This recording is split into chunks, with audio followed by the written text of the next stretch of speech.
So, that is our topic for today. Ano po? Ngayong Mother's Day, title niyan, God Made Me to Laugh. Yan ang ating title. Ano po?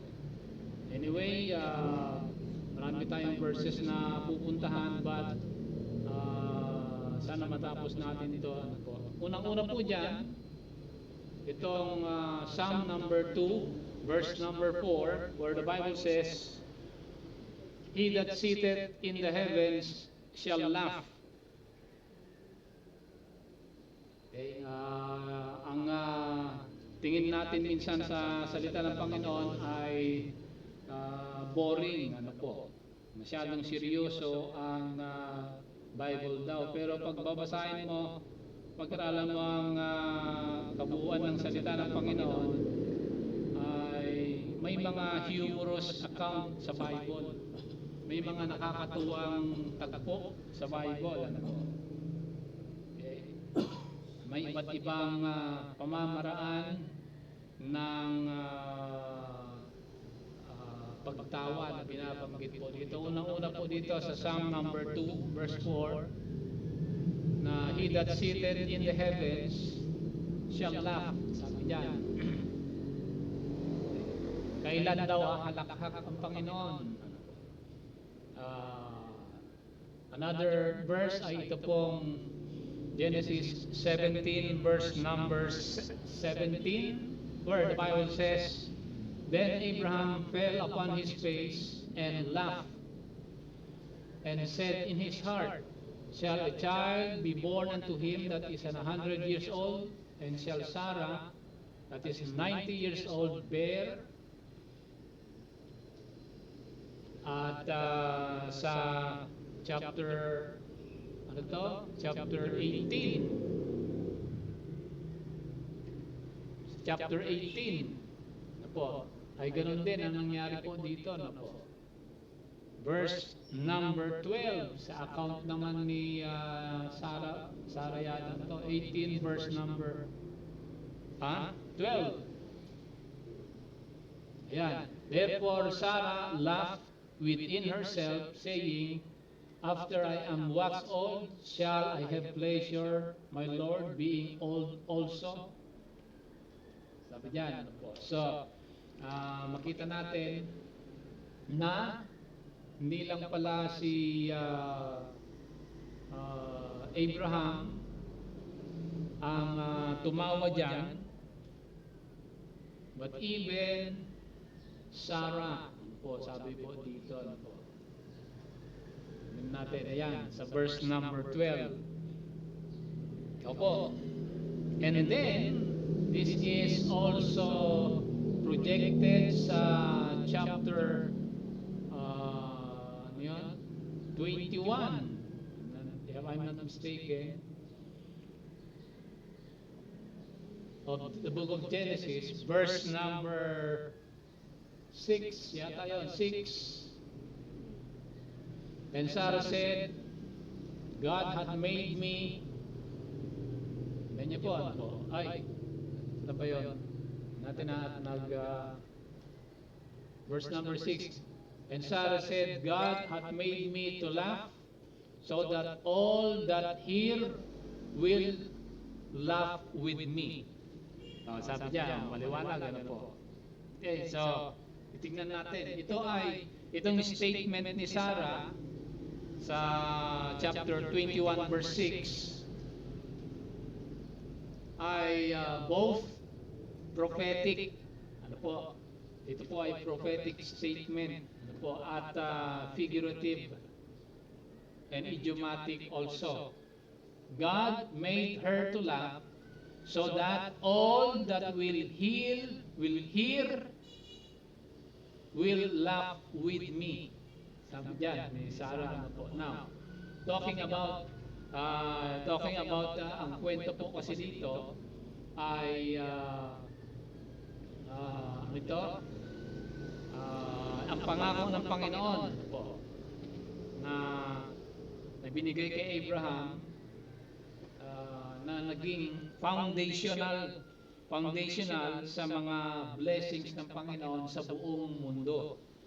Ano po? Yan ang mga tutunghayan natin. And of all the blessings or promises ng Panginoon in the Bible, sabi po nila 30,000 promises ang Panginoon sa salita ng Panginoon. Ano po? Lalo na sa mga Kristiyano. Ano po? And some of them are conditional and some of them are unconditional. Sa mga 30,000 na pangako ng Panginoon sa Bible given to the believers. Now God being both a benevolent Father and a beneficent Father has given us these 30,000 promises. Conditional man yan or unconditional.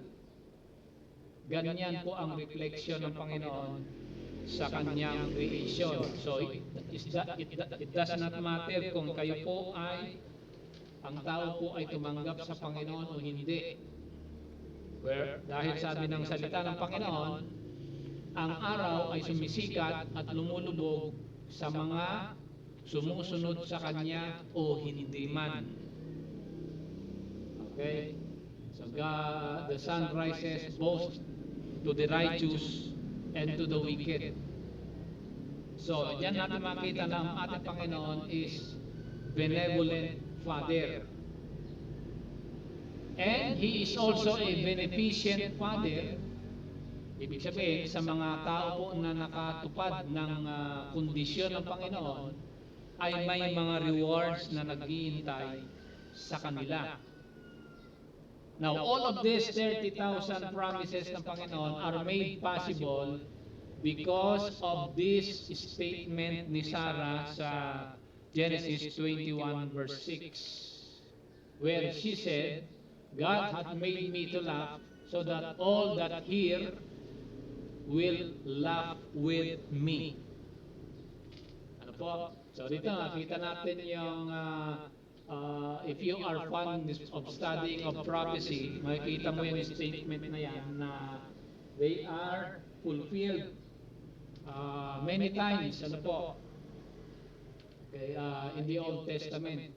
And by the way, ito pong si Sarah, and Abraham and Sarah were chosen by the Lord to start a new covenant with a nation. So the nation of Israel started kay Abraham under po dito sa pangako ng Panginoon sa mag-asawa si Abraham at saka si Sarah. Ano po? Now both of them are well stricken in years. Abraham was 100 years old and Sarah was 90 years old when she bare Isaac, their firstborn son. Ano po? Nakita po natin yan. Ano po? So, to start a nation, God chooses Abraham and Sarah. And if we will study ito pong account ng conception ni Sarah, mga kapatid, makita po natin, they are all both Abraham and Sarah are well stricken in years. Matanda na sila. 100 si Abraham, 90 years old si Sarah. And yet, God enabled them to have a son. Sabi po dyan sa aklat ng Hebrews. Tingnan natin sa Hebrews, ano po. If we will go to Hebrews chapter 11, makita po natin itong binabanggit po dito. Hebrews chapter 11, verse number 11 also. Okay, tingnan niya, Hebrews 11, verse 11. The account kay Sarah po dito.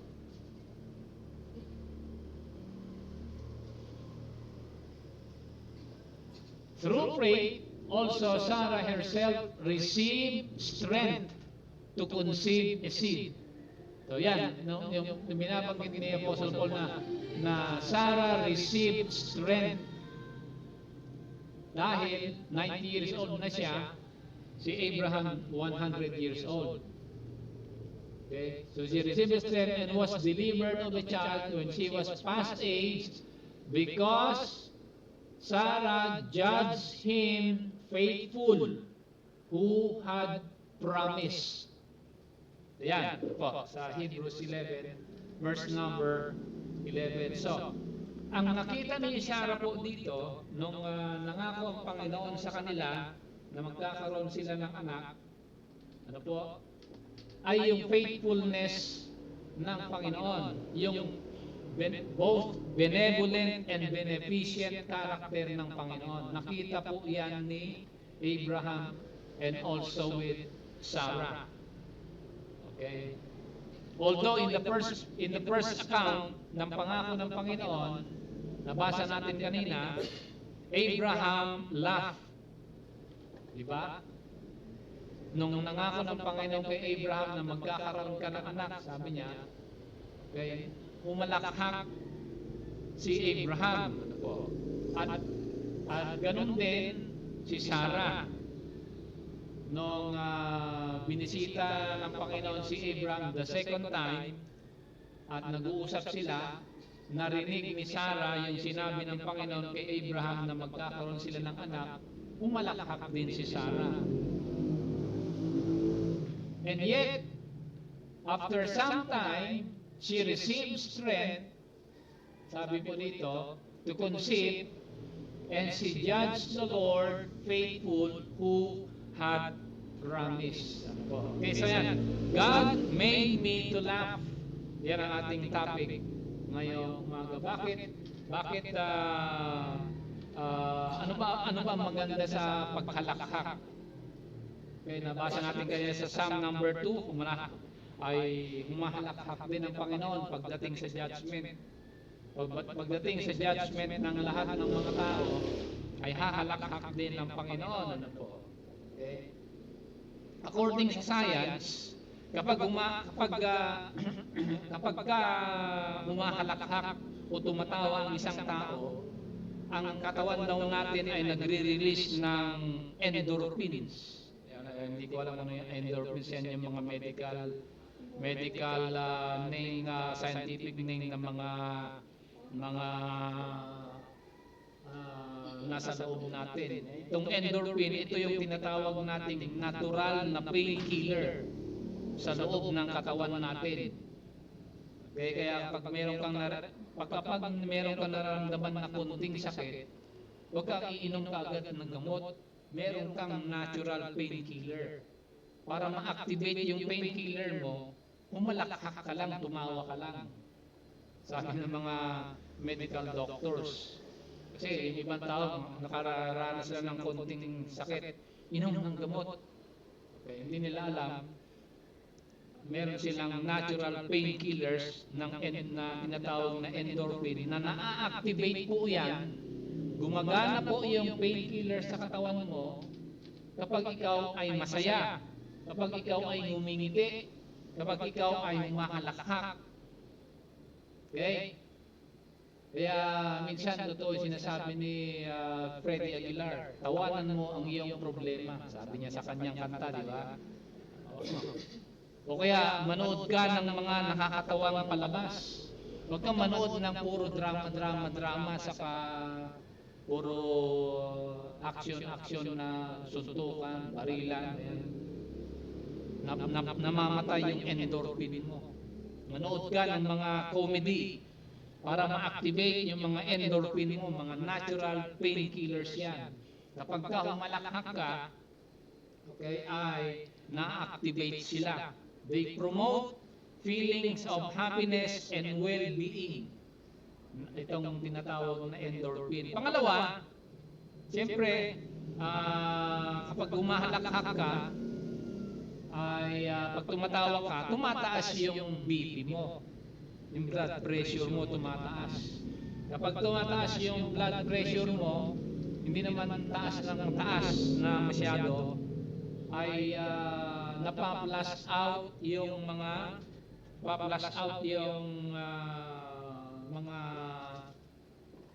tawag yan, mga masasamang elemento sa blood vessels mo. At na-expand, na-exercise yung iyong baga pagka tumatawa ka, sabi nila. Nare-relax pati yung muscles mo. At saka yung ano ito? Yung zygomaticus and orbicularis oculi muscles.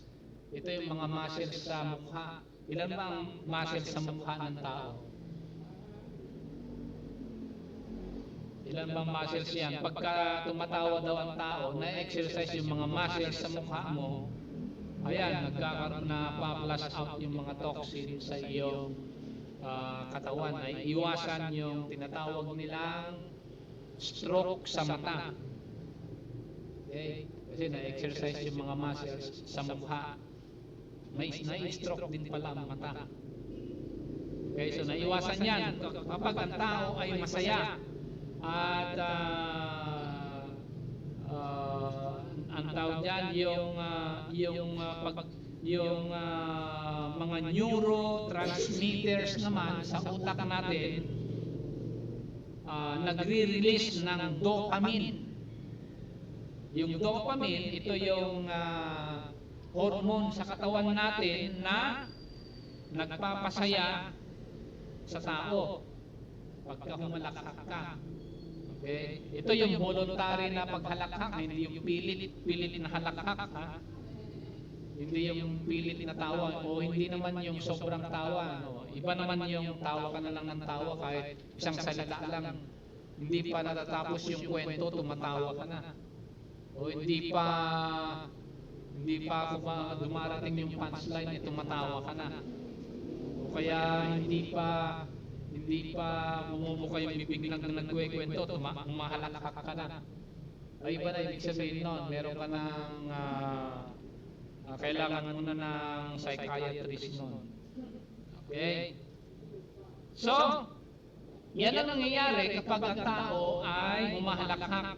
At higit sa lahat, yung immune system natin ay lumalakas.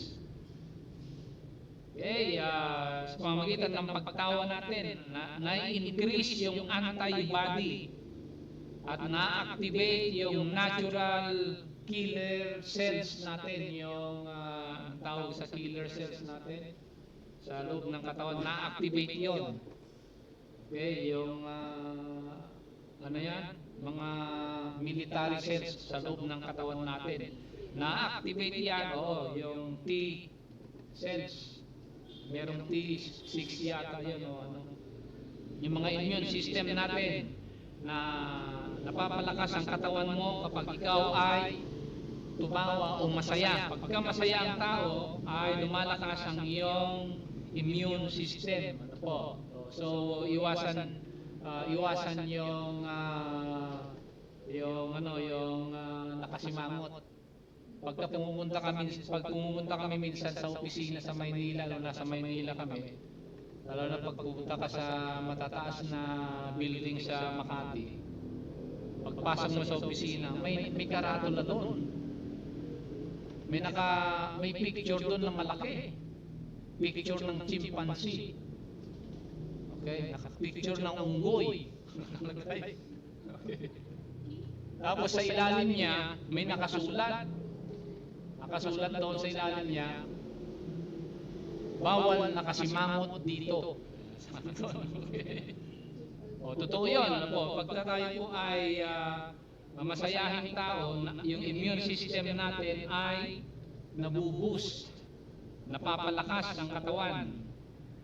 At higit sa lahat, yung sakit na nararamdaman natin, lahat naman tayo may sakit, yung sakit na nararamdaman natin, nababawasan sa pagtawa natin.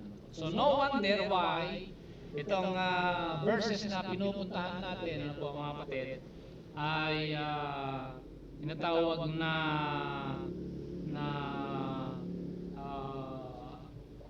yung pagtawa ni Abraham at saka ni Sarah ay mayroong katuturan po.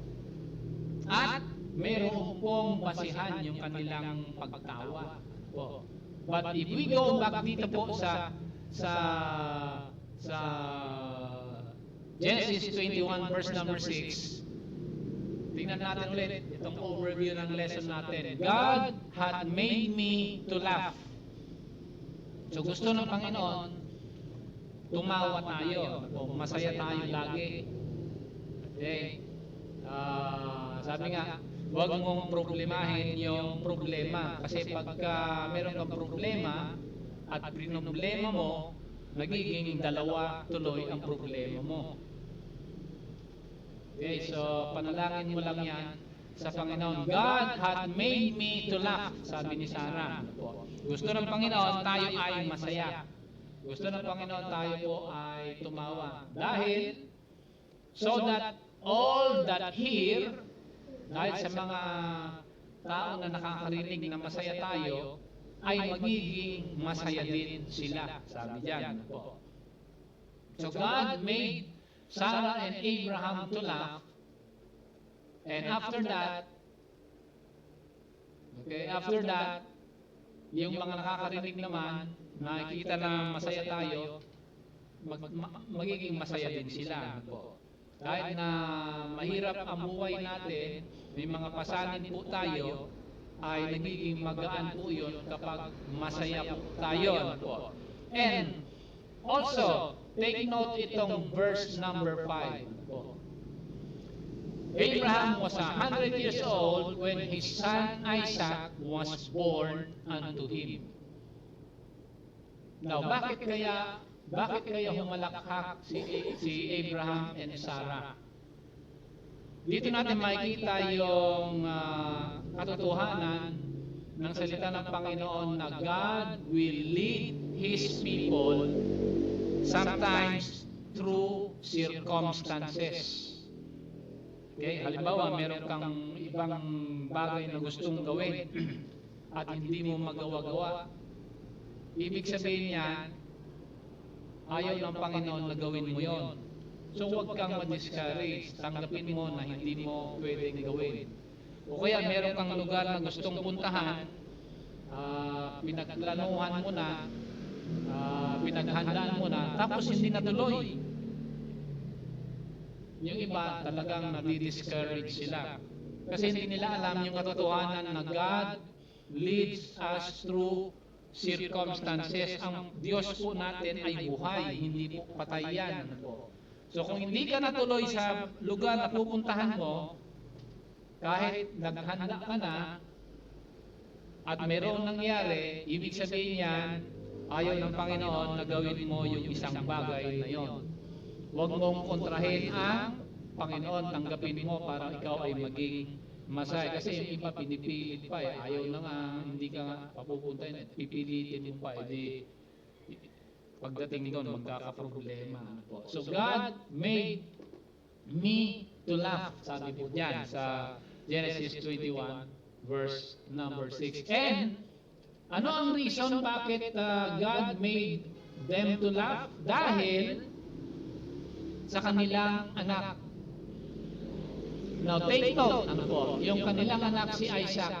Take note yung original meaning ng Isaac. Or in Hebrew, Isaac. Okay? Isaac means in Hebrew, pag translate mo lang sa English, it is laughter. Okay? Laughter din. Halakhak din. Tingnan nyo, ang kanilang anak na ang pangalan ay Halakhak, ay ibinigay sa kanila dahil si Abraham humalakhak at saka si Sarah humalakhak din. So ilan na lang yan tawag natin dito? Si Abraham and Sarah and Isaac, pamilya ng mga halakhak. Pamilya ng mga masasaya. Okay. Kaya nga mayroong verse si Apostle Paul sa New Testament na binabanggit, ano po mga kapatid?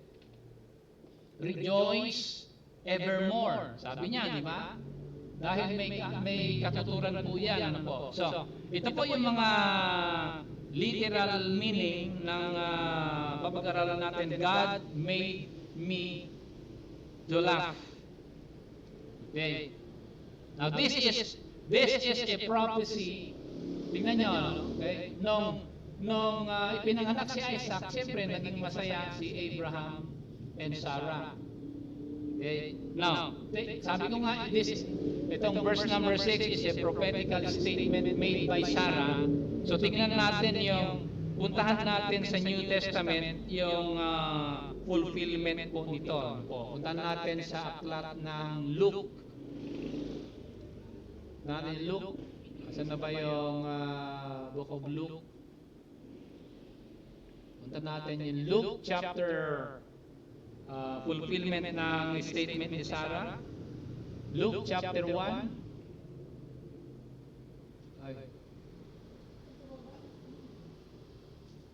Yan. Natin Sa Luke chapter 1, ganito po sinasabi ng salita ng Panginoon. Tingnan natin. Verse number 14. Take note sa verse number 14. Ito yung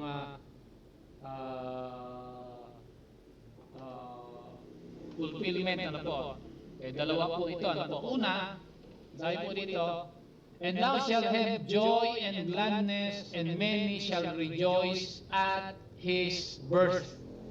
Ito po yung fulfillment na binabanggit natin both sa buhay ni Zachariah and Elizabeth na ang anak nila si John. Okay?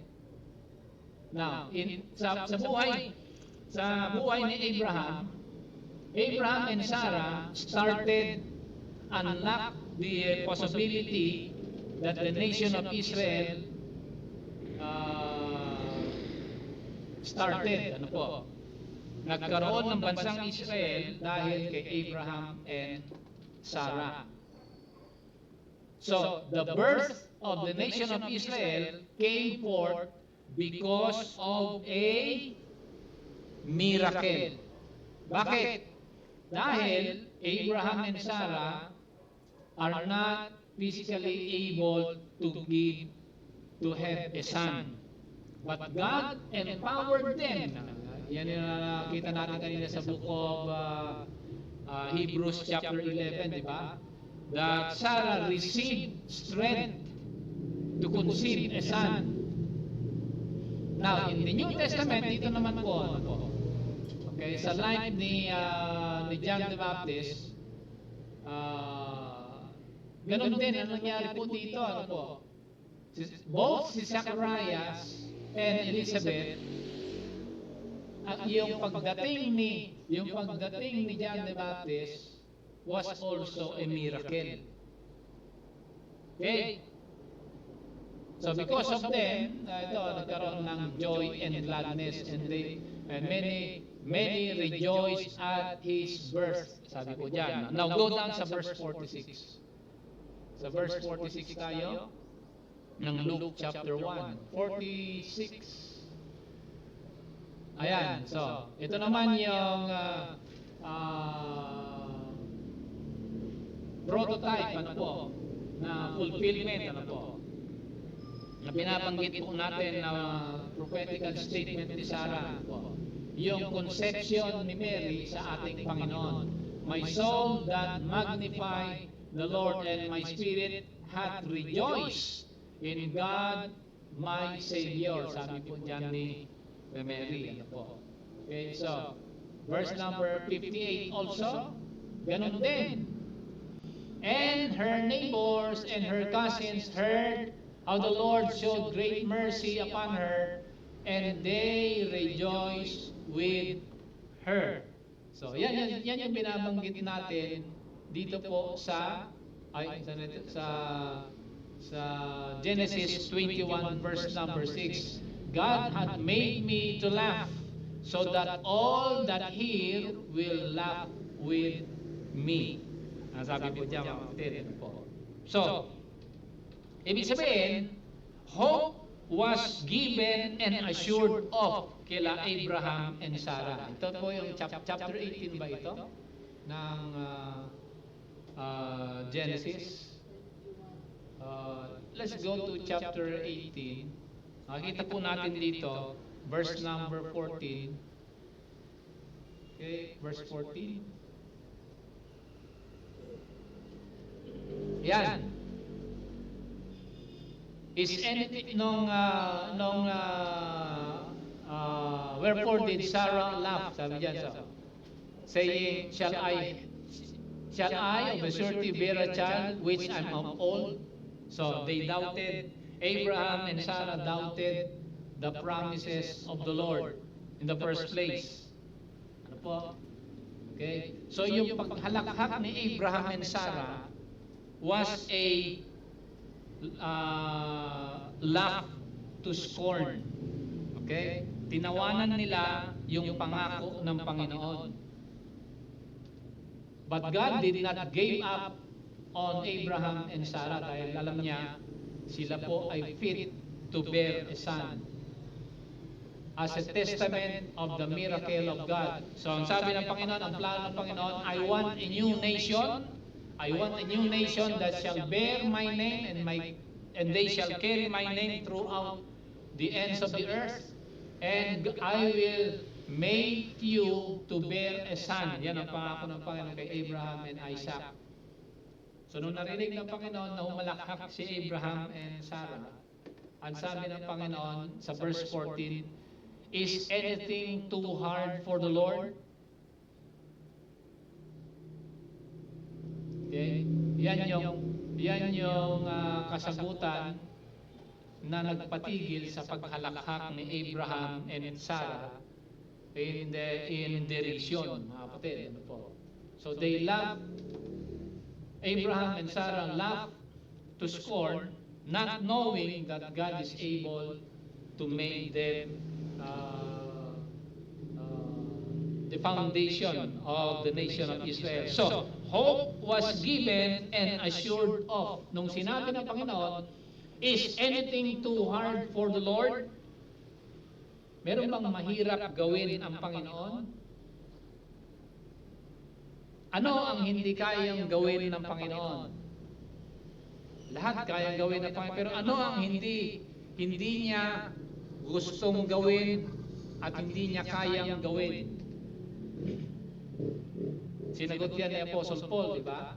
Although He is Almighty, but God cannot, sabi doon sa Hebrews, God cannot lie. Okay? Bakit God cannot lie? Akala ko ba ang Panginoon is Almighty? Bakit hindi niya kaya magsinungaling? Bakit hindi kaya magsinungaling? Kasi katotohanan siya. Okay? Ganon din sa kabila. Bakit ang ama ng kasinungalingan hindi pwede magsalita ng katotohanan? Kasi kasinungalingan siya eh. So God cannot lie. But pagdating sa promise ng Panginoon kay Abraham and Isaac, God had given them assurance. Ang foundation ng pangako ng Panginoon ay yung karakter ng Panginoon mismo. Nung sinabi niya, nung tinanong niya si Abraham at si Sarah, is anything too hard for the Lord? That means the foundation ng promises ng Panginoon, itong 30,000 promise ng Panginoon sa Bible, both conditional and unconditional, ang foundation po niyan ay yung kakayahan, yung immutability ng ating Panginoon, that God does not change. He is what He is through time, before time, and after time. He is. Kaya nga ang sabi niya, I am. Sabi niya nga po kay Moises na nagpakita sa kanya po. Okay. He is the ever-present. Okay. Yan yung pinagtatalunan ng mga philosophers ng mga minsan eh. What is? Yan po tinatanong. What is? nagtatanong yan. Pero ang Panginoon, He is the ever-present God. He is immutable. Yan ang foundation ng kanyang pangako. So we rest. We rest on the, sabi nga ng ating awitin, di ba? We rest on the unchanging God. My hope is built, sabi niya, di ba? On nothing less than Jesus Christ and His righteousness. I dare not trust the sweetest frame, but wholly lean on Jesus' name. Sabi diyan. So, yan ang katatayuan po natin ng mga lahat na nakakilala sa Panginoon, mga kapatid. Ito po yung katangian ni Sarah na dapat tularan ng lahat ng mga nanay. That Sarah is based, ano po? Okay, he based his assurance, ano po, sa karakter ng Panginoon, ano po, na hindi siya nagbabago. Is anything too hard for the Lord? Wala. Pagdating sa righteousness, He is and always is. So, hope was given and assured of dito po kay Abraham and Sarah sa Genesis 18 verse number 14. Secondly, sa chapter 21, let's go to chapter 21 of Genesis.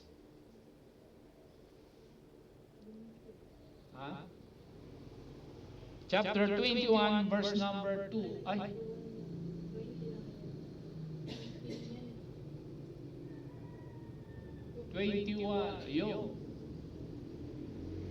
Verse number 2. Verse number 2. Ayun.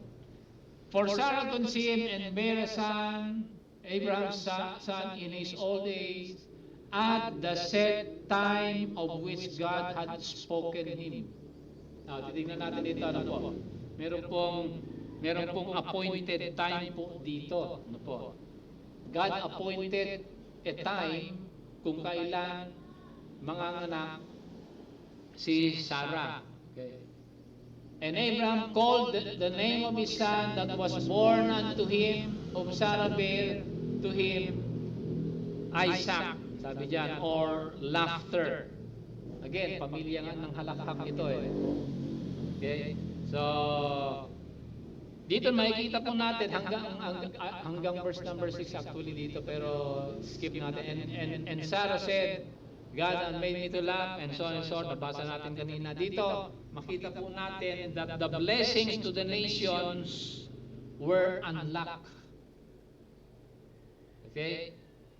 Kaya nga, kung babalikan natin sa chapter 12, sa original blessing ng Panginoon, ano po? Anong sabi ng Panginoon sa chapter 12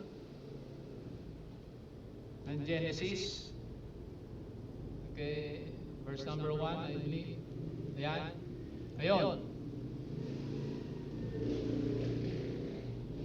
And I will make thee a great nation. I will bless thee, and will make thy name great, and thou shalt be a blessing. And I will bless them that bless thee, and curse him that curseth thee.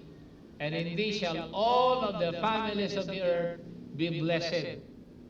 Ibig sabihin,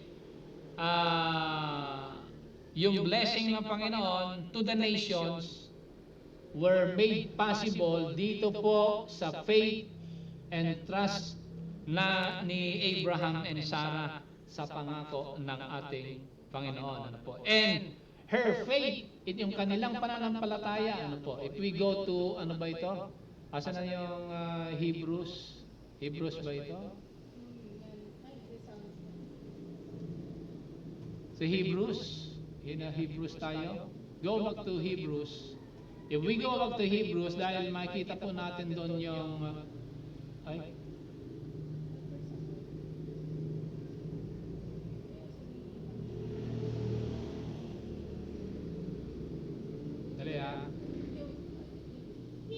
chapter 11, di ba? Sa Hebrews chapter 11. Okay, yan. Punta natin.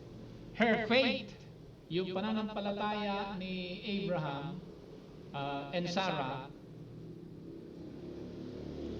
her faith was evidence-based. Okay? Dito makikita natin yung true meaning ng faith. Through faith, Sarah herself received strength to conceive because she judged him faithful who had promised. Anong klaseng pananampalataya ni Sarah na dapat nating tularan? Anong faith, anong klaseng faith na meron siya? Ang kanyang pananampalataya was not a blind faith. Okay? Ano ibig sabihin ng blind faith? Ang blind faith, yung sinasabi ng ibang tao na hindi mo alam yung mangyayari, hindi mo alam paano mangyari, hindi mo alam kailan mangyari, so magtiwala ka na lang. Okay, blind faith yon. Pero ang pananampalataya ni Sarah was not blind. Ano po? Hindi bulag yung pananampalataya ni Sarah dahil sabi dito, she judged God faithful who had promised. Again, yung foundation ng pananampalataya ni Sarah dito, kanina, di ba, sa Old Testament, ang foundation ng trust ni Sarah ay sa pangako ng Panginoon, yung kanyang immutability, ano po, yung kanyang karakter. Dito, ang foundation ng pananampalataya ni Sarah ay ganun din. Ano po, yung karakter ng Panginoon. She judged God faithful who had promised. So ang foundation ng kanyang pananampalataya, yung pangako ng Panginoon na nakita niya. Ano ang ebidensya ng pananampalataya ni Sarah? Ano ang ebidensya ng pananampalataya ni Sarah? Nakita niya yung pangako ng Panginoon natupad sa kanyang buhay. Therefore, her faith was evidence-based. Okay. It was not a blind faith na tinatawag na iba na ang pananampalatayang Kristiyano daw is blind faith dahil it was not based on evidence. Ano po? Okay, mali. Ano po? Ang pananampalataya ni Sarah was evidence-based. Ano po? Yan ang mahalaga na matutunan po natin.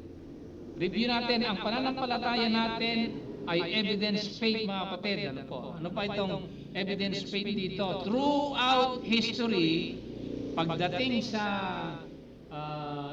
if we study itong resurrection ng Panginoon, ano po? For example, itong resurrection ng Panginoon, ano po? There are evidences of the resurrection of the Lord, ano po? Both, in fact, all of this, lahat po ng mga statements ng resurrection ng Panginoon from 33 AD for the period of 100 years from 33 AD, meron pong 12 world writers or historians that would attest na meron ngang Jesus na namatay at inilibing at nabuhay. That is historical. Ano po? Hindi po blind ang pananampalataya natin. Meron pong basihan, mga kapatid. Ano po? Okay. Kaya ang pananampalataya natin, masasabi natin is highly scientific. Ano po? True science goes hand in hand with the Bible. Kung iba kasi yung pseudosciences eh. Okay? Ang true science is they gather data and then they promulgate and then they establish a fact. Okay? They never establish a truth without proper data. Ano po? So, that is a true, yan ang true science. Ganon din ang pananampalataya po natin. Ano po?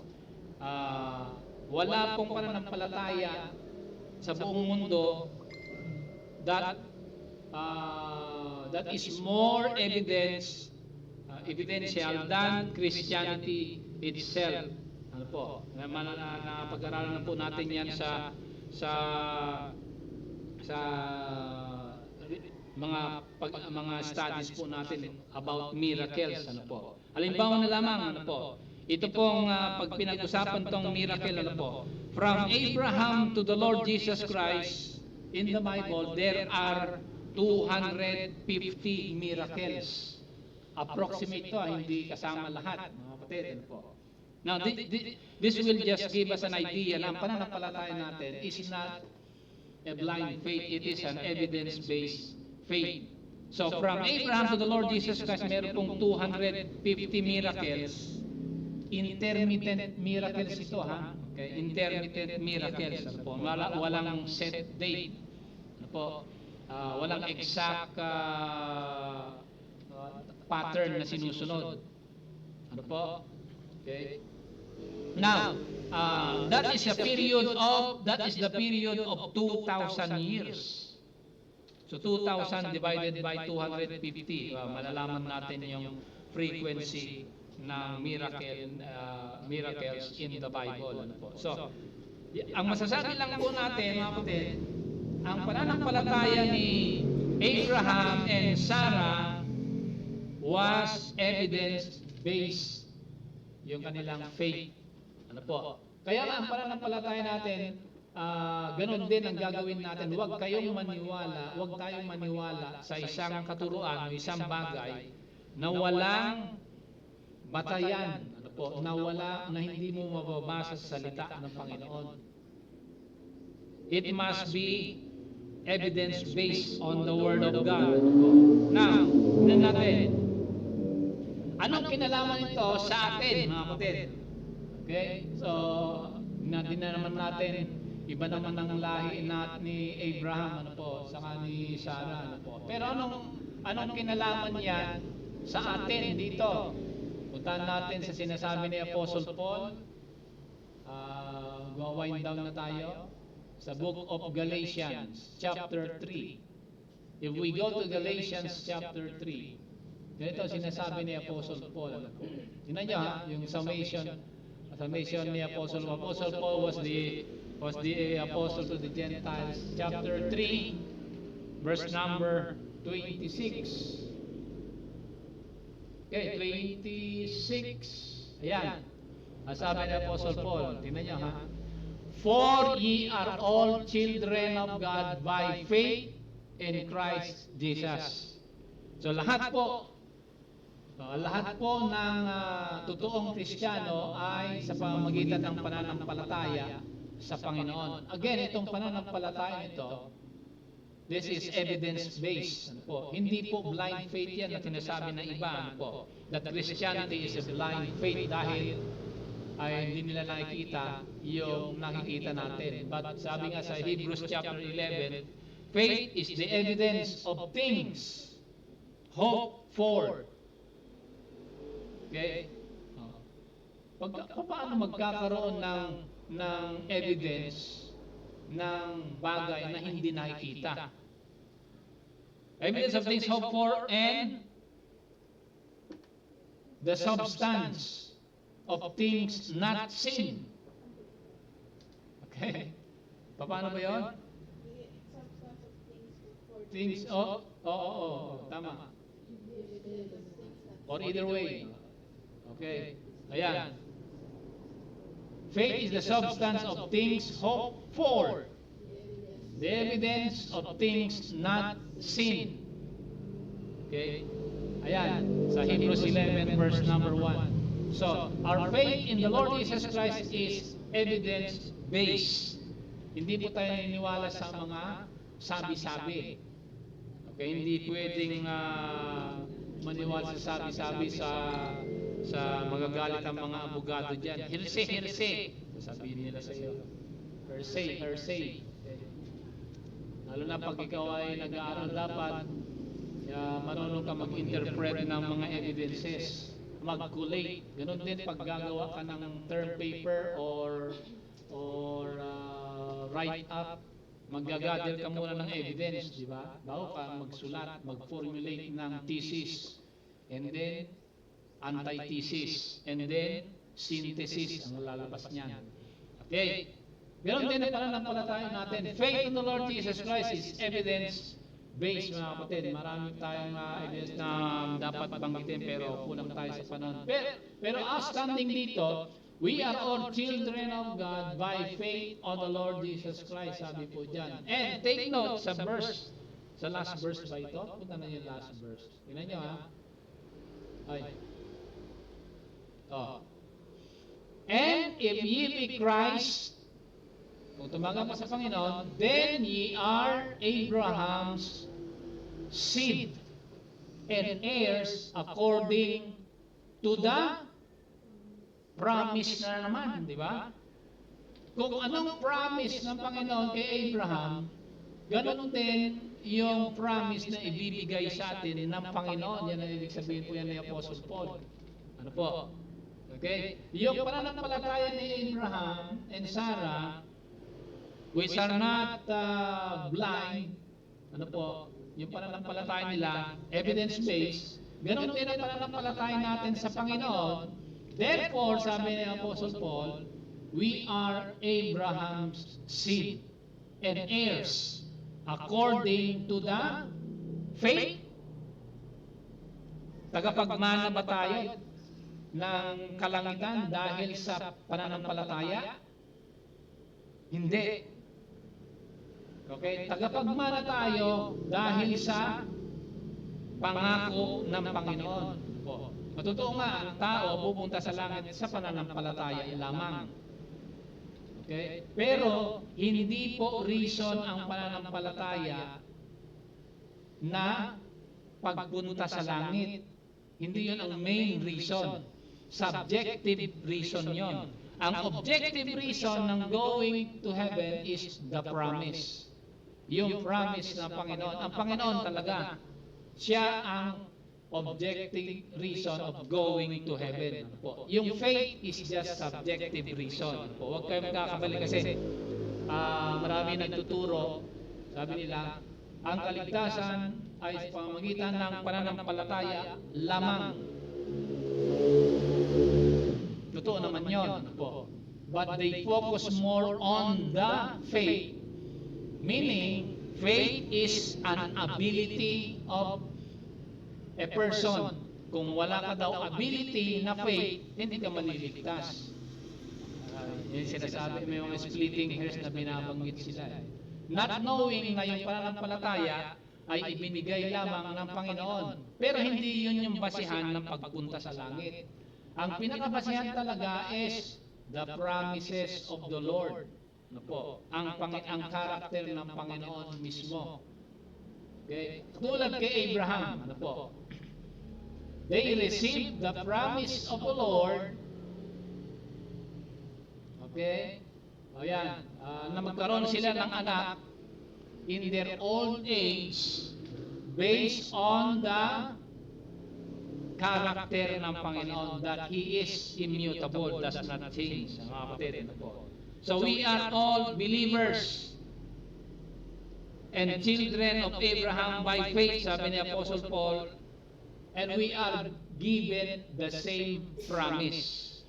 At sinusugan niya ni Apostle Peter. Let's go to 1 Peter chapter 3. Okay. 1 Peter chapter 3. Ang sabi ni Apostle Peter, tignan natin. 1 Peter chapter 3 verse number 6. Tignan niyo, basahin lang natin dito. Verse number 6. Tignan niyo ha. Ito. Even as Sarah obeyed Abraham, calling him Lord, whose daughters ye are. Okay, yan sinasabi ni Apostle Paul, di ba? We are all children by faith in the Lord Jesus Christ. We are Abraham's seed, sabi niya, di ba? Ganon din sa mga daughters, whose daughters ye are. Okay? As long as ye do well, and, ganyan nyo ha, are not afraid with any amazement. Ano sinasabi ni Apostle Paul dito? nung nangako ng Panginoon kay Abraham, kay Sarah na magkakaanak sila, di ba tumawa sila, humalakhak sila ang mag-asawa? Una si Abraham, ganun din. Pangalawa, nung bumisita ang Panginoon ulit, humalakhak naman si Sarah. They laugh in disbelief, kumbaga. Okay?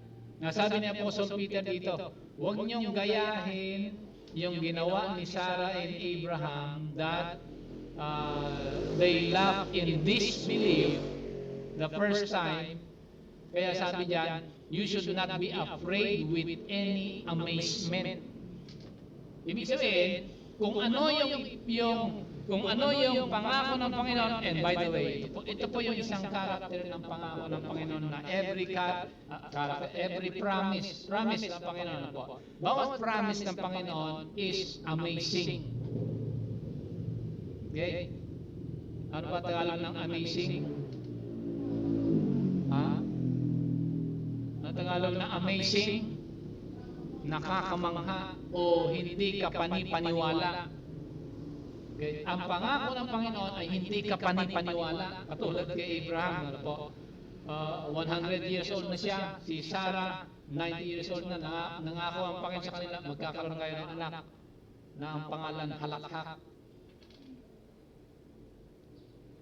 So, ganoon din, humalakhak sila. They were amazed sa promise ng Panginoon. Ano po?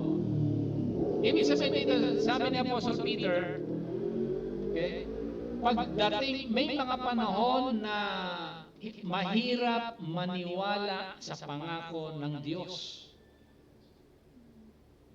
Anong panahon na mahirap maniwala sa pangako ng Panginoon? Halimbawa, yung karamihan hindi sumusunod sa Panginoon, ikaw lang ang sumusunod. Nako, hirap sumunod sa Panginoon pag mag-isa ka lang. Mahirap, madaling sumunod sa Panginoon pag marami. Pero pag nag-iisa, hirap. Doon ka tatayo sa pangako ng Panginoon pag nag-iisa ka. Dahil ganon ang pangako ng Panginoon, it is amazing. Mga kapatid, ano po? Hindi ka panipaniwala minsan. Ano po? Another example na pangako ng Panginoon ay amazing. Kung meron kang sakit, nag-iingat ka naman, tapos bigla kang nagkasakit, doon mo mararanasan ang pangako ng Panginoon is also amazing. God will permit you to go through such sicknesses so that we can experience the grace of God. Hindi lumalabas ang biyaya ng Panginoon sa mga normal circumstances ng buhay. Lumalabas lang yan, binibigay yan ng Diyos sa panahon na nangangailangan tayo. Dahil ang promise ng Panginoon is amazing. So be not afraid with any amazement, sabi ng Apostle Peter. Be amazed, yes, but be not afraid with the amazing promises ng Panginoon. Kung panahon ay mahirap maniwala sa pangako ng Panginoon, huwag kang bumitaw sa Kanya. Okay? Dahil yan ang pangako ng Panginoon, tutuparin dahil ang lahat ng Kanyang 3,000 pangako ay nakabase sa Kanyang pagka-Diyos. Tutuparin niya yan. And also, let's go to 2 Peter. Saan ba yung 2 Peter natin? 2 Peter. 2 Peter.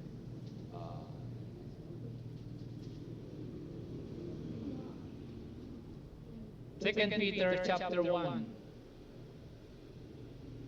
Okay, yeah, chapter 1, verse number 4. Tingnan nyo ha. Para ma-assimilate natin yung pangako ng Panginoon. Verse 4. Tingnan nyo ha. Whereby we are given unto us exceeding and great and precious promises. that by this ye might be partakers of the divine nature. Okay? Ibig sabihin pala, ang pangako ng Panginoong kapatid, susi yan, bintana yan, pintuan yan, daanan yan, para maging kabahagi tayo ng kaniyang makadiyos na kalikasan. Okay? Yan yun. That we are given these promises, yung pangahawakan mo, yung pangako ng Panginoon, dahil pag doon ka nakatayo sa pangako ng Panginoon, nagiging kabahagi ka ng kaniyang makadiyos na kalikasan, sabi diyan. Okay? Kaya, yan ang pangahawakan po natin. Now, in closing, puntahan nga natin yung, asan na ba yung Psalm number 2? Ito.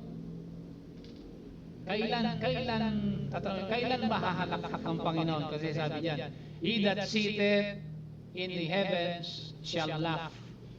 The Lord shall have them in derision. So ito yung laugh of derision ito.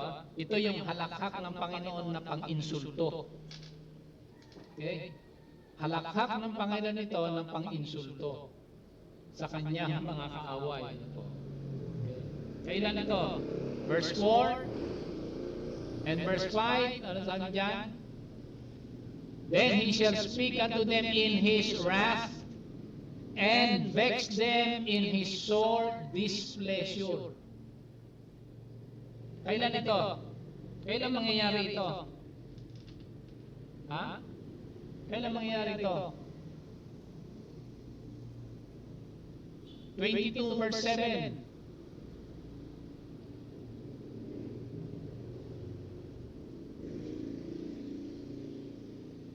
Verse number 7. Okay, ito. All they see me, laugh me to scorn. Okay, yan. Ito yung panahon na ang Panginoon ay nakapako sa krus. Pinagtatawanan siya.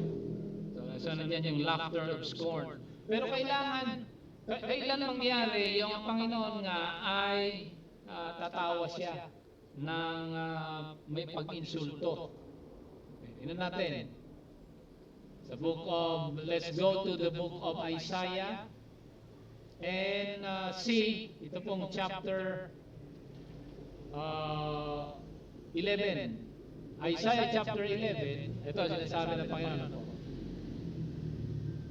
Chapter 11, verse number 4. Actually, verse number 4 says, the wolf shall also dwell in the lamb, with the lamb. 4 ba yan? Sorry. Verse 6 pala yan. Verse 4. Verse 4, yan. Verse number 4. But with righteousness shall he judge the poor and reprove with equity for the meek of the earth, and he shall smite the earth with the rod of his mouth, and with the breath of his lips he shall slay the wicked. Ayan. Kailan mangyayari yan?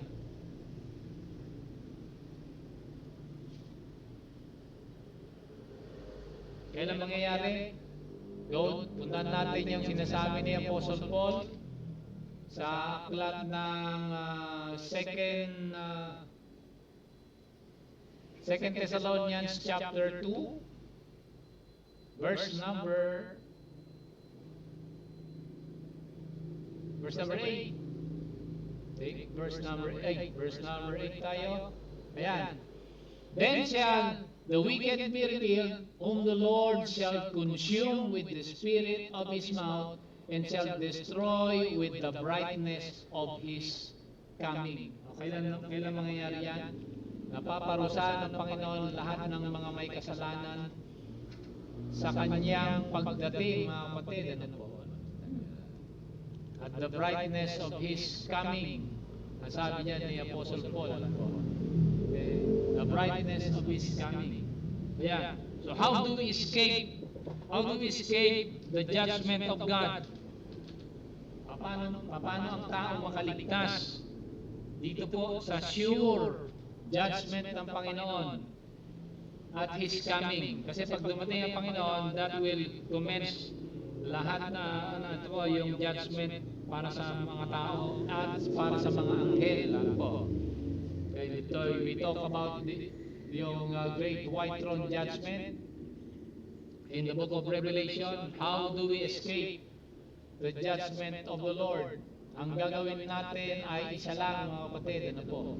At sabi po dito ni Prophet Isaiah sa Old Testament chapter 2 verse number 3, ganito sinasabi niya, mga kapatid. Ito po, sa chapter 2 verse number 3.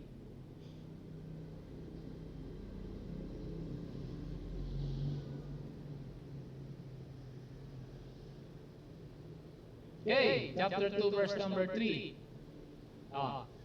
Natin. And many people shall go and say, Come, ye, let us go up to the mountain of the Lord, to the house of God of Jacob, and He will teach us His law, His ways, and we will walk in His paths. For out of Zion shall go forth the law and the word of the Lord, from Jerusalem. So, isa lang ang pamamaraan para makaligtas sa halakhak ng Panginoon sa kahatulan. Ano po ito? Obserbahan mo natin, sabi po ito, His ways and His paths.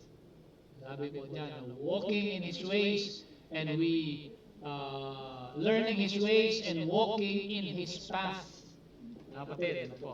Yan ang pinakamahalaga, malaman po natin. Ano po? Okay, so, ngayong umaga, nakita po natin yung kahalagahan, ano po, ng physical laughter. Pero wag nating kalimutan yung paghalakhak ng Panginoon, pag humalakhak ang Panginoon, that is speaking about His judgment. Ano po? And we can experience being saved from judgment if we will walk in His ways and walk in His path. Ultimately, tatanggapin natin ang Panginoon sa ating puso, mga kapatid. Yan ang pinakamahalaga. Dapat ang Panginoon ay naghahari sa ating mga puso. From there, magsisimula yung tinatawag nating joy and laughter. Dahil we are sure, ano po, we have been assured of the blessing, of the promises, and ito pong future po natin kasama ang ating Panginoon, mga kapatid. Okay, so mahalaga po yan. Mahalaga po yan na maintindihan po natin. God had made us to laugh so that they that hear us will laugh with us also. Yan ang ating topic ngayong umaga, the laughter ng ating Panginoon.